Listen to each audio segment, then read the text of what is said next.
Hello, it's your GenX Big Sister here. And today I want to talk to all my single ladies out there, all my single sisters, especially my younger Gen X sisters and millennial sisters. I'm seeing a lot of content online about us. About being single, and I'm seeing it from different creators from different age groups. So, being single in your 30s and in your 40s and your 50s plus. And I just wanted to share a little bit of my thoughts and perspective and experience in this topic. I have never been married. I have had relationships. I've had long-term relationships, and I always thought I would be married. I always wanted to be married. That was like a top goal for me. So I want to explain a little about my experience. You may be able to relate. In my 20s, I was in a relationship for the most of that time, for 7 years in my 20s, to someone that I thought I was going to marry. We had planned that we were going to marry. And that's a long story. So anyway, I spent bulk of my 20s in a relationship, thought I was going to get married, got out of that in like my late 20s. My 30s, all of a sudden, the pressure was on. I did a little bit of dating. I had a few relationships, a few longer term relationships. I had a really troubling relationship in my late 20s that affected my early 30s. And most of my 30s, I spent extremely stressed out about being single. It was consuming my thoughts all the time. And it was all of my decisions ended up sort of being around the fact that I was single and didn't want to be, the fact that I really wanted to be married.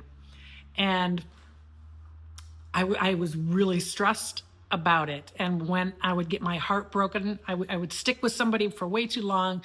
I'd get my heart broken, usually repeatedly, and went into therapy and to deal with all that stuff. And more than one therapist tried to work with me on decentering romantic relationships in my life. It was never used in that way. And the term decentering men was not a thing that was thrown around back then, but about sort of taking a break, not worrying about it. I had one therapist say, well, what would be so bad if you were single the rest of your life? And I was so horrified at that comment and at that suggestion, and that she would even ask me to fathom that.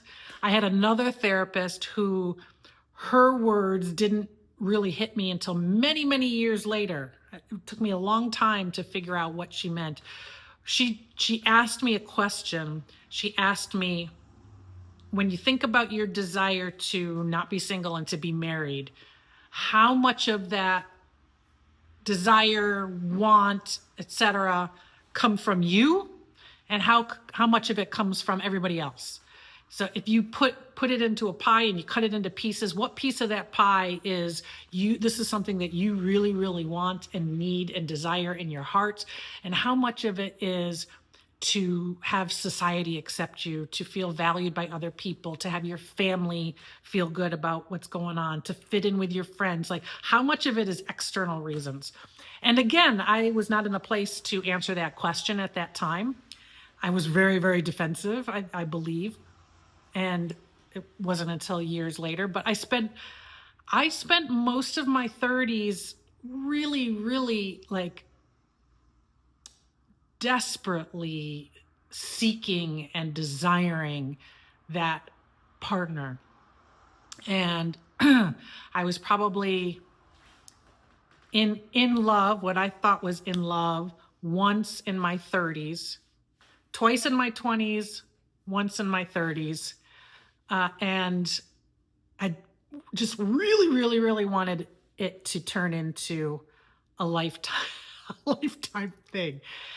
And then as I got to the end of my 30s, I felt the clock ticking, and it definitely impacted all the rest of my life. It impacted decisions I made about my career. It impacted decisions that I made around the relationships that I was having. Again, I was holding on too long to people who weren't, right for me. And when I got into my 40s, the clock got really, really loud. That's when all of a sudden it became about kids. And do I want kids? I had given it some thought in my 30s. I decided I didn't want kids enough to do it by myself, and so I was waiting for the right partner to make it happen. As I entered my 40s, I knew, okay, this is the final lap. And unbeknownst to me, I was in the full throes of perimenopause during this. I started perimenopause definitely in my late 30s, early 40s, and didn't know what it was because it wasn't something that was really talked about. Looking back, I know based on the symptoms that I was having with my periods, what it was doing to my hormones, and at the same time, what it was doing to my libido. My libido and sexual appetite was at an all-time high, just like all of the stereotypes say. And so during all of that time, late 30s, early 40s, I definitely, everything was fuzzy and I was not thinking clearly and making good decisions. In my 40s, I started to really be feeling my oats, and I dated around. I had a great time. I was seeing multiple people simultaneously, felt really good about that. Felt comfortable, didn't really necessarily want one relationship. I thought eventually maybe one of them would come through. And in the back of my mind, I was still feeling like I didn't fit in, and like I was an oddball out. I hadn't been doing the stuff that I was supposed to be doing as a woman. And then in my mid 40s is when I had my miscarriage, and that sort of really turned my world upside down. I left the East Coast like a year after that happened, or ish. It was just sort of a really, really coming to terms with not becoming a mother the way I thought that I would, and at the same time running out of steam and energy to find a partner to become a wife. So that the possibility of that was like fading. Then I hit 50, and 50 hitting menopause. I hit menopause in my early 50s, and that's when I went into it deep depression, grieving everything that I had lost. And it wasn't until about 55-ish when I came to the other side of it that all of a sudden, and I think part of it is being in the full throes of post-menopause. So motherhood's off the table, and sexual appetite not what it was, a mere years before. So the lust lens, what I've been calling the lust lens, was cleared. And all of a sudden, I just saw the world and my life completely differently. I have a hard time really putting it into words. I am going to talk about the lust lens in more depth. But I wanted to talk about the single piece. So to my younger sisters who are in a lot of pain over being single, I don't want to give you platitudes because that's what I heard. I definitely remember people telling me, it'll happen when you least expect it. You must not really want it, otherwise it would happen. And I rejected all of those, all of those messages. I think that if in your 30s and in your 40s, The most important thing is to get as crystal clear as you possibly can on what it is you want in your life, what you want your life to look like. And I really think that to do that, you need stillness and quiet, and you need to block out the outside noise. You need to stop scrolling online and seeing what they're saying. You got to stop listening to your parents and your family and your friends and everybody else. You really have to get still and quiet and get with your own higher power, your own highest, best version of yourself, and try to figure out, what is it that I really want? Who am I? What's important to me? And if a partner and family is a part of that, I want to tell you that I think the best way to go about doing that is to be fully grounded and confident in the value and the worth and who you are as a person, as a woman, as yourself, and really understand the immense value you bring to anyone that you decide to partner with.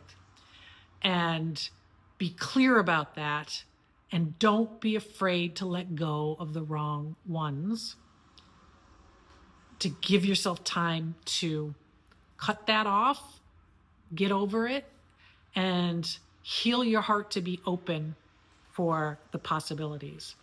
And putting yourself in places where those type of people will be, so that you have a better chance of being exposed to them and being surrounded by them. So that's what I would say in your 30s. If you have even an inkling that you want to be a mother, I would say, and again, getting crystal clear on whether or not that's something that you really, really want, and is that coming from you? And I would say do everything in your own personal power to make that happen. At the same time, relaxing over the external pressures and deadlines and timelines and all of those other things. Because I got to tell you, my status right now and my life right now is what I was most afraid of in my 20s, 30s, early 40s, maybe even late 40s. I was most afraid of having this life. I mean, I didn't think about the traveling part or the nomad part, but I was most afraid of being by myself and not having a partner and a family. But what I want to tell you is the awakening that I had once my lust lens was cleared. The awakening that I've had is fully owning and seeing and learning who Amy is and who I am to the world, what the world is to me, the possibilities in front of me, the things that I can do, the places that I can go, the freedom that I have that women on a different path do not have. It is not worst case scenario. And I am just as happy and fulfilled as my peers who I talk to and see and interact with, who have all the things that I was aspiring to have. So I'm telling you that because don't act out of fear. That's all I can say. Don't act out of fear and pressure of, running that hamster wheel, that dating and relationship hamster wheel, just to have the thing that you absolutely feel like you have to have, or else your life is going to be worst case scenario. You're going to die alone. I'm in my 60th year. I can confidently say I am happiest in this phase of my life than I have ever been in my entire adult life. I have joy. I'm just in a really, really great place. And you would be too if your path takes you in this direction. So remember your value. I love you. I want it all for you. The love, the part, whatever you have on your heart, I want that for you. but don't fear if it doesn't happen. This is your Gen X Big Sister. Please like and follow, subscribe for more conversations on these topics. Your Gen X Big Sister, signing off.